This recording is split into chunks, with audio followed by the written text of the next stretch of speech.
Welcome to the Establishing Program Philosophy, Goals, Objectives, Policies, and Resources presentation. This is Chapter 5 in our textbook, and my objective for this particular presentation is to discuss steps 1 through 3 in the achievement-based curriculum development process, and my other objective, not listed, is I'm going to go over the learning activities for Chapter 5, which are rough drafts for your curriculum development project in our class.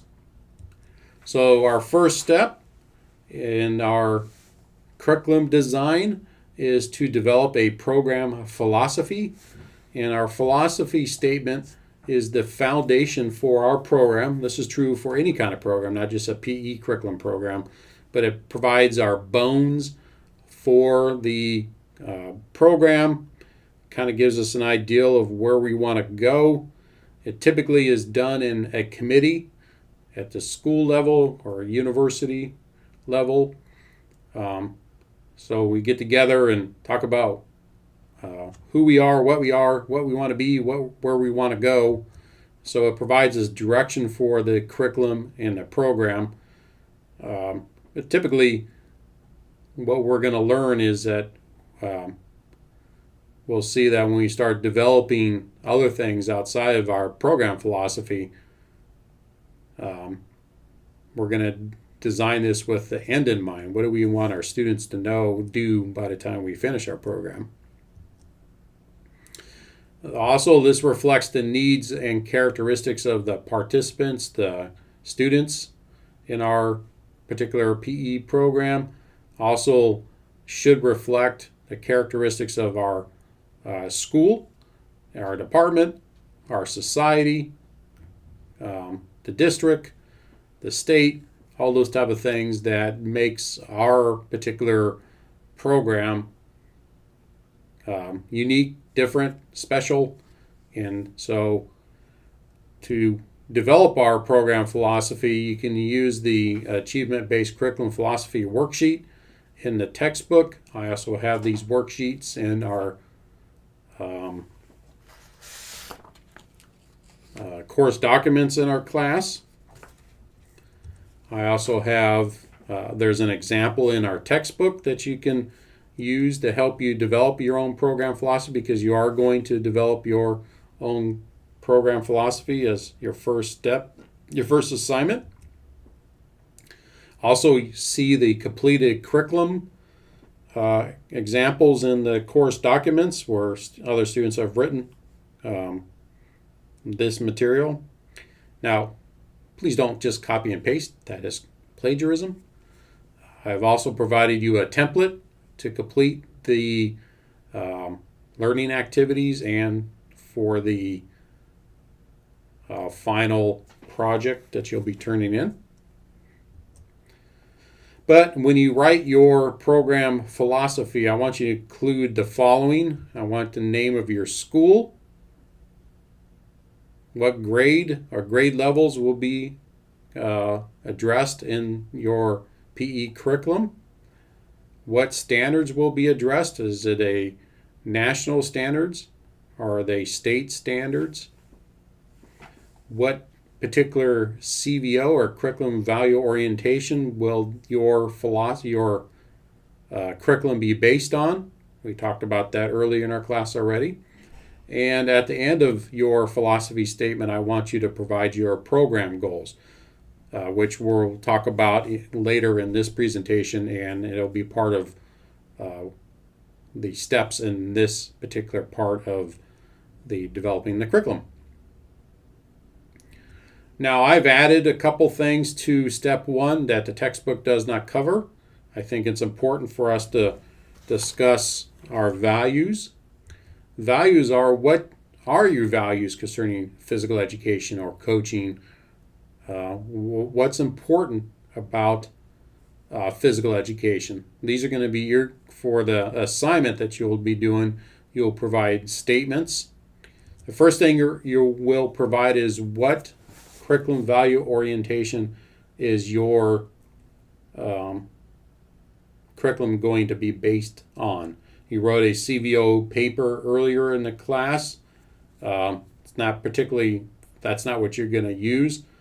You're going to explain what particular CVO and why that CVO is going to be used in this PE curriculum, and how will that be shown in your particular curriculum.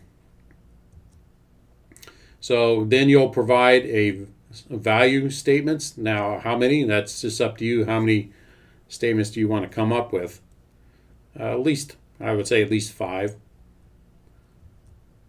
So here's an example of a value statement. These are either bullet pointed, is that the right way? Bullet points, that's probably better. Or you can use numbers. And they're just sentences. We value the individuality of each student and their right to learn. That's what that particular student valued about PE and education. So that's two additional parts of step 1. So this would be step 1A and step 1B. Step 1A is your CVO, and step 1B would be your value statements. And step 1C is belief statements. What do you believe about physical education? So why is physical education important to students, to society, and to you? I hope that PE is very valuable, or is valuable, but also you believe, what are your beliefs about PE? So let's see what this says, and education too. So with this statement says, we believe in providing our students the foundation of movement skills to prepare them to participate in more advanced activities at the secondary level. So your beliefs statements, your value statements, your philosophy statement should all be connected to your CVO, which your CVO, as we learned earlier, really does drive what you think about curriculum. And step 1D, I guess, would be mission statement. I want you to provide your mission statement. Mission statements are concise, 1 to 2 sentences. It's clearly understood what you are about. It's used to make all the curriculum and program development and or implementation decisions. It's your philosophy statement, values, and beliefs in 1 to 2 sentences, so it's really concise again. And it's something that we kind of hold on to, we grab onto. It helps us kind of ground us when we're trying to make decisions about our program. I'm not going to read this mission statement example. You can read that on your own, but it's short and concise and tells us what this particular school believes about PE, and they keep that in the forefront. It's 2 sentences and it's straight to the point. So again, we have several steps within step 1. We have the program philosophy. We have our program value statements, which includes our program CVO, our program value statements, our program belief statements, and our program mission statements. So that's quite a bit. That's going to be your first activity that you'll do in the learning activities. Our next step is defining program goals. And program goals are what we want our students to be able to do and or know when they finish our class or our unit or our chapter or our lesson or our semester or the year. So it's what we expect our students to do and or know when they finish whatever they're finishing. Typically, we use broad general statements of program intent, that what we hope to achieve through this curriculum, how we can translate the philosophy into learning of real value to our statements, and how we can ensure that the curriculum will meet the needs of all our students. I'm going to go more into program goals, but let's first talk about program goals by our value orientation. So if you have a CVO, or value orientation of disciplinary mastery, your program goals will tend to focus on acquisition of particular motor performance skills and or learning of related knowledge and understanding. If you have a disciplinary mastery CVO, that makes sense to you.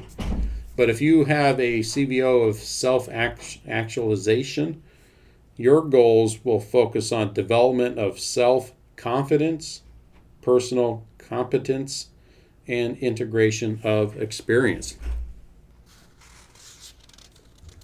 What if you have the learning process CVO? More than likely, your goals will focus on perceptual motor abilities, skill acquisition processes, creative motor performance, problem solving skills, and understanding about learning movement. With social reconstruction, the goals focus on respect for others, appreciation of cultural diversity, and commitment to equal opportunity for all. And our final, but not last, or at least, CVO is ecological integration. And the goals here will focus on personal meaning, the realization of individual potential and excellence, outdoor education, environmental protection, and the development of global perspectives. So again, it depends on what your curriculum CVO is going to be based on how you're going to write your program goals.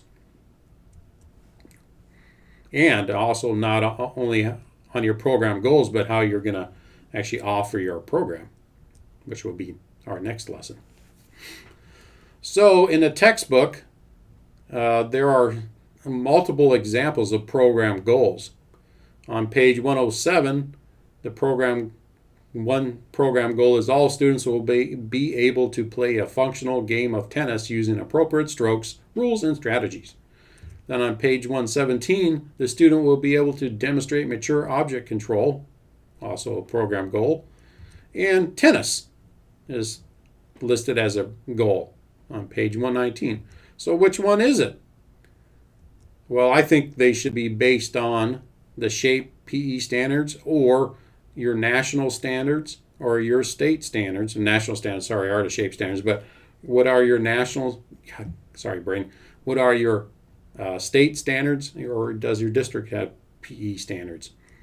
If you're going to base them, if you don't have anything to base them on because your state doesn't have particular PE standards, use the SHAPE standards.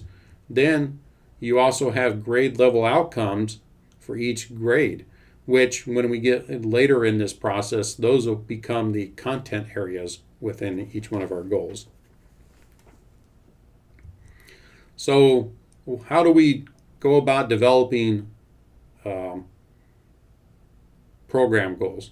We want to start with the end in mind. What do we want our students to master by the time they finish the unit, again, the year, the semester, all those type of things.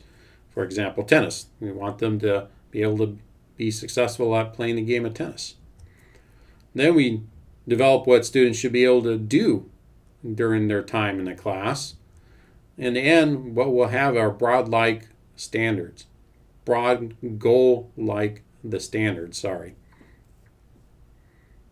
So in activity 5.3, you actually will develop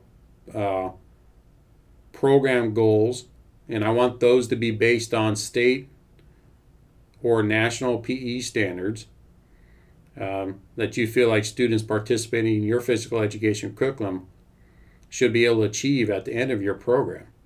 Each goal, I want you to write at least 3 rationale statements that are supported with references. So rationale statements are why we should include that particular program goal in this particular program. It's giving justification for using that particular program goal. So let me give you an example. This is straight from the SHAPE standards. SHAPE stands for the Society of Health and Physical Education, and these are the national standards. This is standard 1. The physically literate individual demonstrates competency in a variety of motor skills and movement. In the rationale statement, motor skills are needed to enjoy participation in physical activities, and there's the reference for that. And again, you'll have 3 rationale statements, and the 3 rationale statements should be supported by some kind of reference, because we want to support what we believe by having good quality research to back up what we think and do. Our next step, step 3, is policies and resources. Policies are what policies does your school, district, state, or any other policies that will impact the curriculum. What policies do they have on the number of students in your class? The policy on PE teachers' licensure to be a teacher. Any policy and procedures that your school has for the curriculum in teaching PE. What resources do you have at your disposal? How many teachers are there in your program? What budget do you have?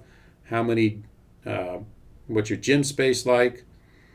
How many outdoor fields? All those type of things. So in activity 5.5, you'll actually list all these. You can either list them as bullet points, you can write as paragraphs, you can use numbers, ABC schools, policies, and write them. Other policies are, I just thought about this when I was talking, is what are your policies for rainy day classes? What are the policies for sick day makeups? What are the policies for dressing out? What's your policy on grading? All those different policies. So in activity 5.5, again, you'll provide policies and your resources. So these will be 2 different sections.